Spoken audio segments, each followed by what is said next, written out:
जैसा कि last episode में हमने देखा था कि नाइट वॉच के ट्रेनिंग कैंप में ग्रेजुएशन का लास्ट एग्जाम शुरू हो गया। सभी रिक्रूट्स पर काफी जबरदस्त अटैक किए जा रहे थे, जिसमें मिथिकल बीस्ट का भी यूज किया गया। मगर लिनक्यू अपने टीम के साथ कोऑर्डिनेट करते हुए इस एग्जाम में टॉप रैंकिंग हासिल कर चुका था। अब आगे चलकर उसे एक टीम चुननी होगी जिसके साथ वो अपनी नाइट वॉच की ड्यूटीज को परफॉर्म करेगा, और सभी स्पेशल टीम्स चाहती है कि लिनक्यू उनकी टीम का हिस्सा बने।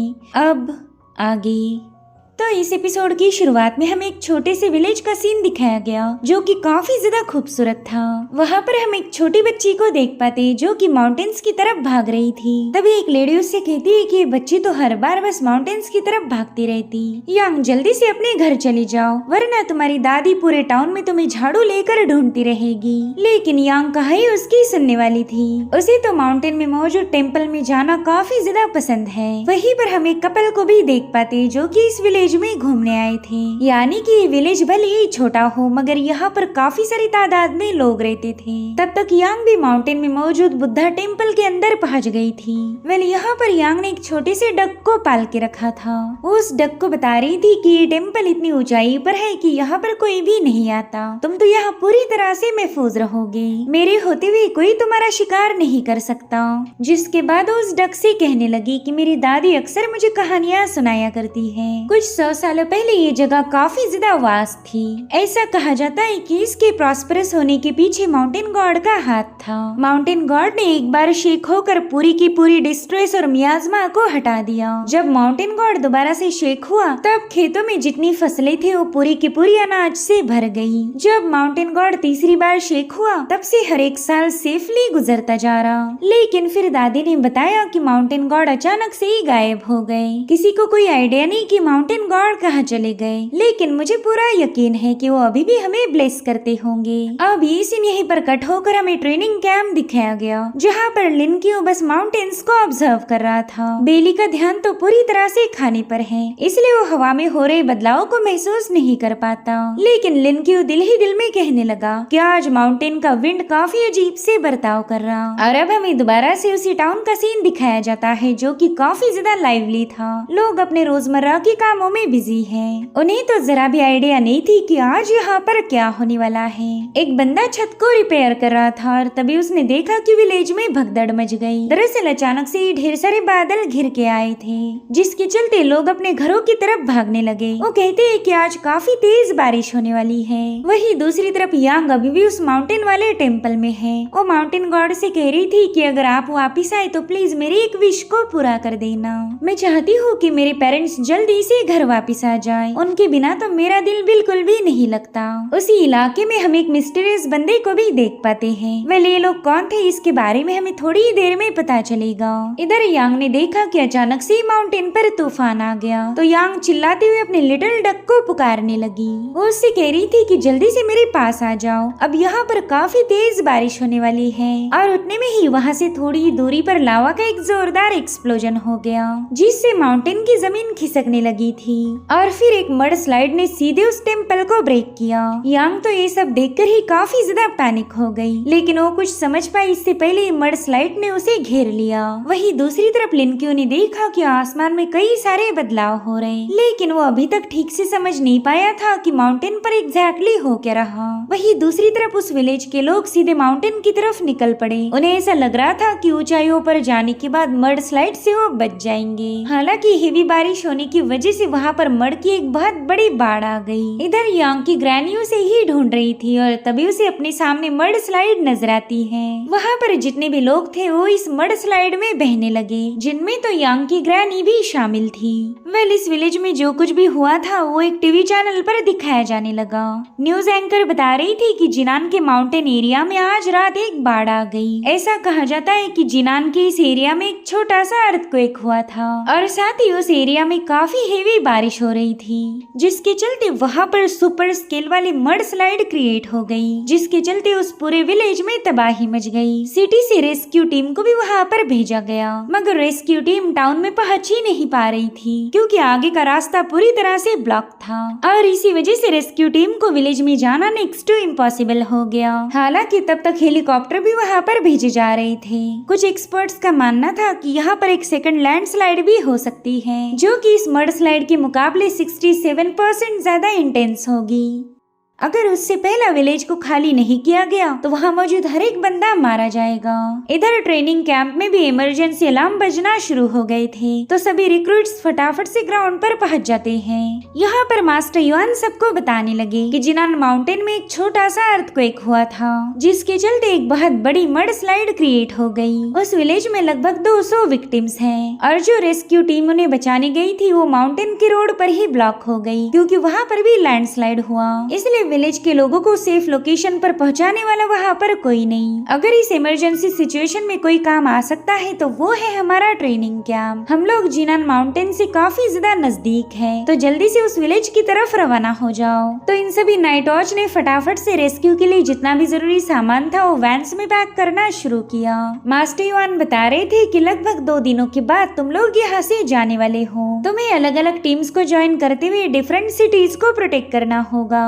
उस वक्त तुम एक असली नाइट वॉच बन जाओगे, मगर ये कभी भूलना मत कि तुम नाइट वॉच के साथ साथ एक सोल्जर भी हो। तुम सभी लोग सोल्जर हो ग्रेट शिया के। जब भी हमारी जरूरत पड़ेगी हम वहाँ पर मदद करने पहुँच जाएंगे, यही हमारा फर्ज है। मैं तो बस तुम सभी से रिक्वेस्ट करूंगा कि उन लोगों को बचाने के लिए अपनी सारी पावर्स का इस्तेमाल करना। तुम्हें उन्हें भी सेफ रखना पड़ेगा और खुद को भी। सो इस तरह से मास्टर युआन ने इन सभी नाइट वॉच को प्रिपेयर किया था।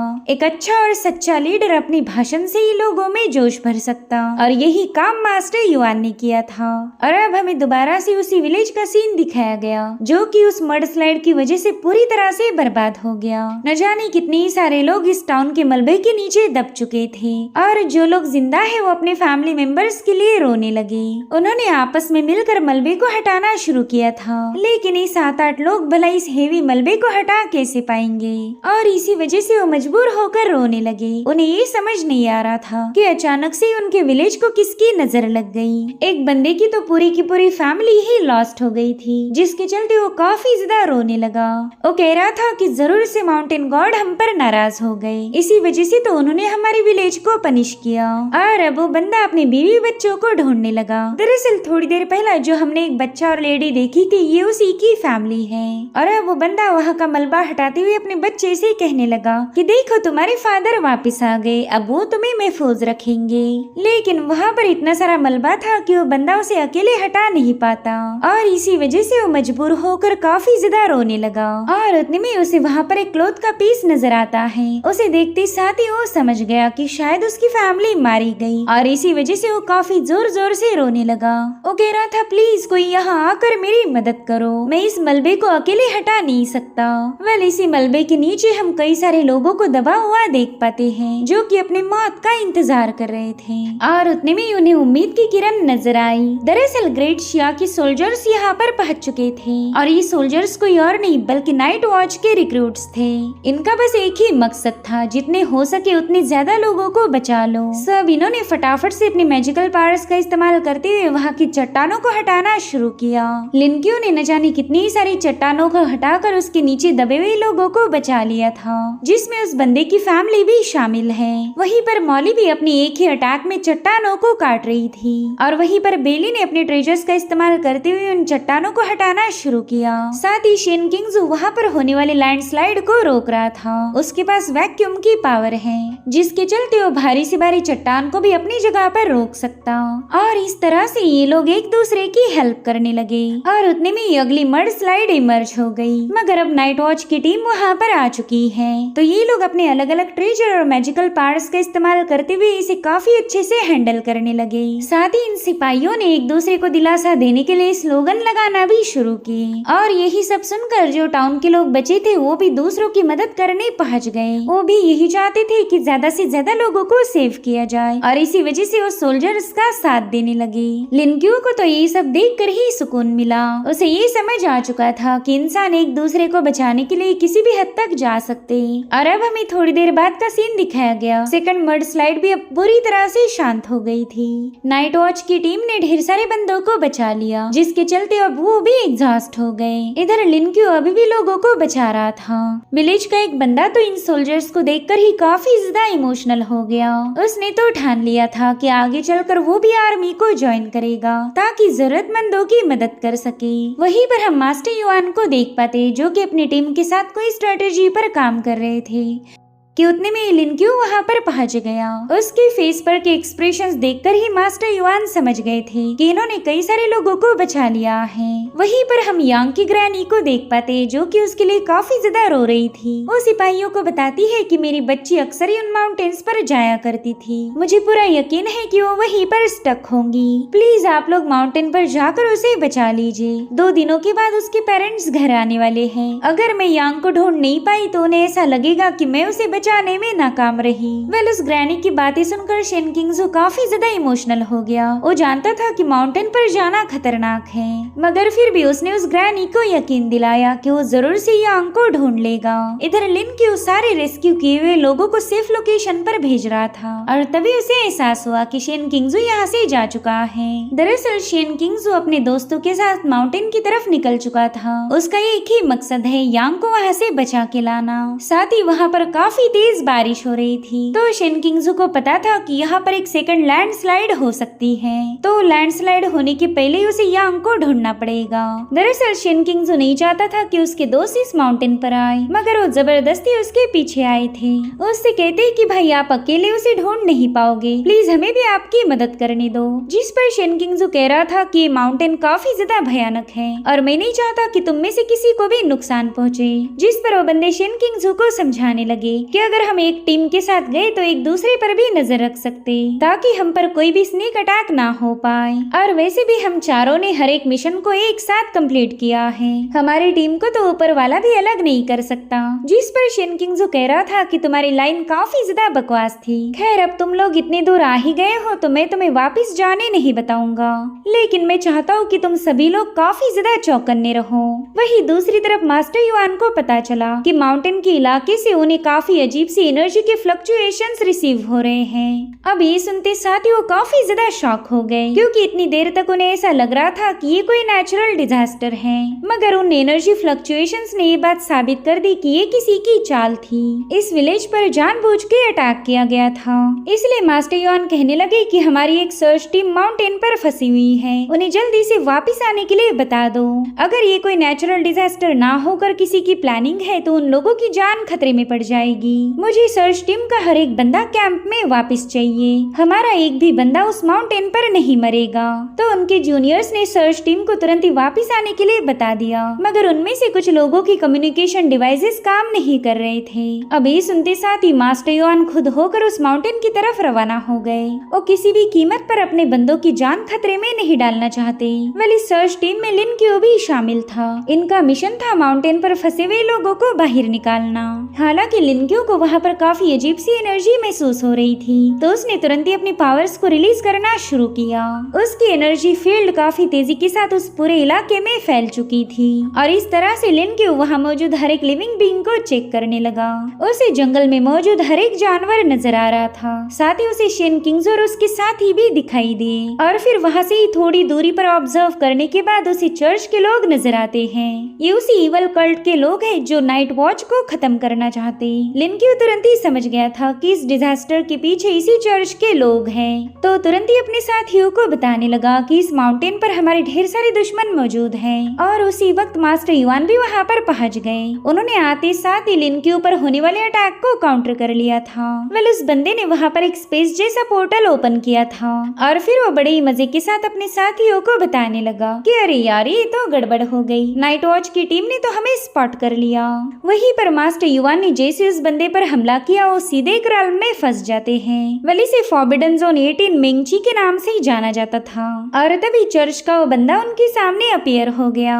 वो कह रहा था चीफ युआन, नाइटमेयर्स की इस दुनिया में तुम्हारा स्वागत है। सो गाइस आपने इस बंदे को सीजन 1 में भी देखा होगा। इसका नाम है चियून और ये एंशिएंट गॉड सेक्ट का मेंबर था, जिसे एंशिएंट गॉड चर्च के नाम से भी जाना जाता है। वो कह रहा था चीफ युआन, तुमसे मिलकर मुझे इतनी खुशी हुई जिसे मैं लफ्जों में जाहिर ही नहीं कर सकता। प्लीज तहे दिल से दी हुई इस ग्रीटिंग को एक्सेप्ट कीजिए। तो मास्टर युआन उसे बताते हैं कि नए साल की इवनिंग पर मेरी टीम ने तेरे टीम की धज्जियां उड़ाई थी। तेरे कई सारे बंदे लिनक्यू के हाथों मारे गए। मुझे तो लगा था कि इतना बड़ा नुकसान होने के बाद तू दुम दबाकर भाग जाएगा, लेकिन तू तो दोबारा से वापिस आ गया। यहाँ पर तूने न जाने कितने ही सारे मासूमों की जाने ली, और वो भी सिर्फ मुझे और मेरे बंदों को कैप्चर करने के लिए। जिस पर चियोन अपने कूल अंदाज में कहने लगा कि अरे चीफ, तुम तो मुझे गलत समझ बैठे।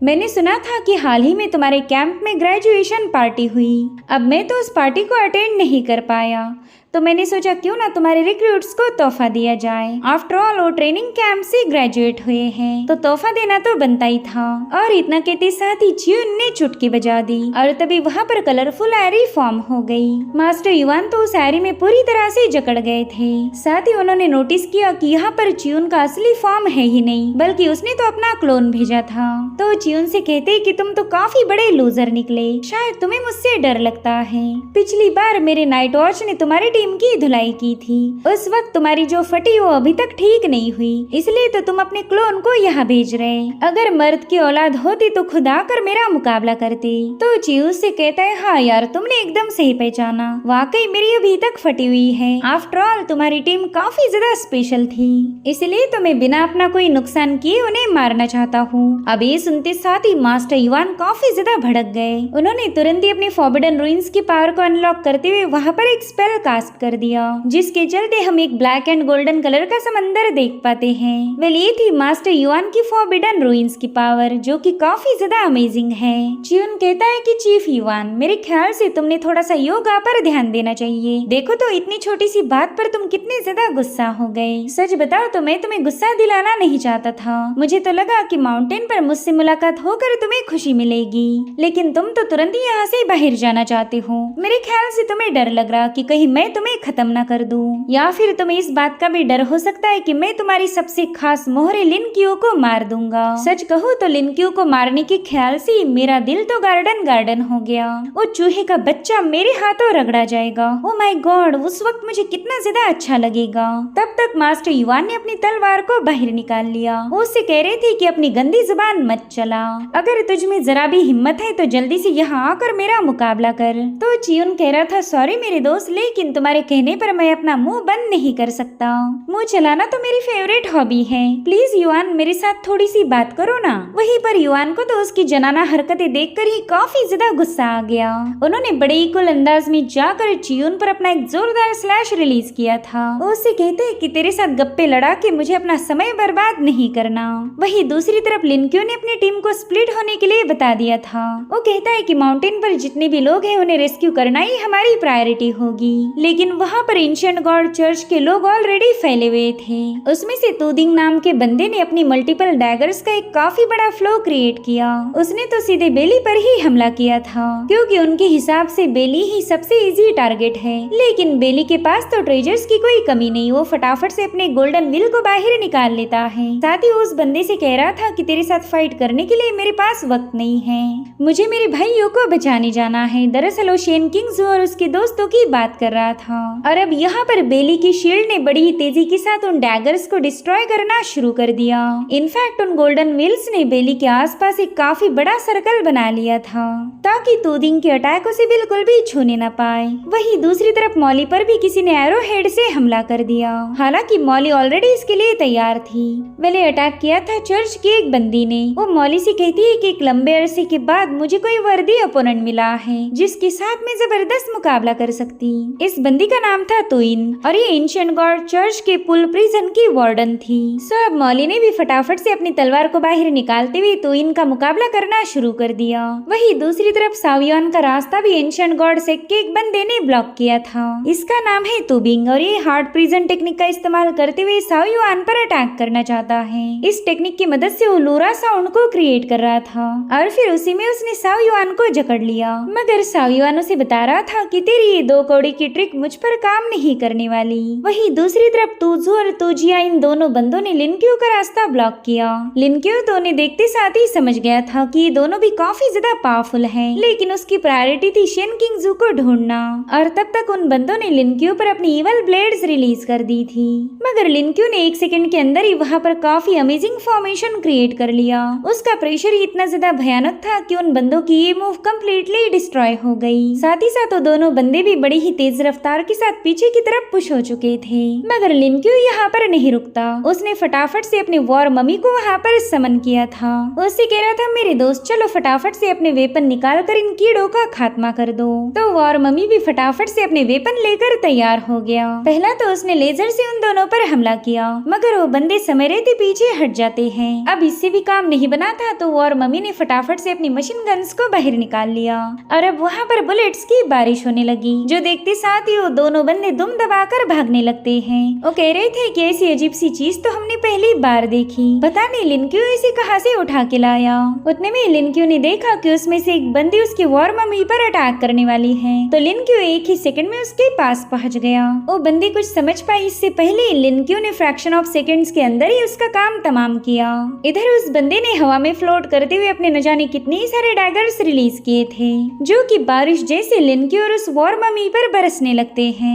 और उसके ऐसा करते साथ ही वहाँ पर मानो रेत का तूफान आ गया। उस बंदे को उम्मीद थी कि इस ब्रूटल अटैक के बाद तो लिनक्यू का काम तमाम हो चुका होगा, मगर उतने में लेजर की बड़ी ही शार्प एनर्जी ने सीधे उस बंदे के सीने में एक होल बना दिया। सो इस तरह से लिनक्यू के वॉर मम्मी ने काफी कूल अंदाज में इसका खात्मा किया था। वेले मम्मी एक अल्टीमेट किलिंग मशीन है जो कि लिनक्यू का काम आसान करेगी। तभी लिनक्यू उससे कहता है कि मैं ब्रदर शेन किंगजू को ढूंढने जा रहा हूँ और तब तक मैं चाहता हूँ कि तुम मेरे दोस्तों की मदद करो। सो इस तरह से ये दोनों भी अपने अपने मिशन पर रवाना हो गए। अब ये सीन यहीं पर कट होकर हम यांग को देख पाते, जिसे कि अचानक से ही होश आ गया। उसे याद आता है कि वो मड स्लाइड की चपेट में आई थी, लेकिन वो काफी ऊंचे लोकेशन पर थी, इसलिए मड स्लाइड उसका कुछ भी बिगाड़ नहीं पाती।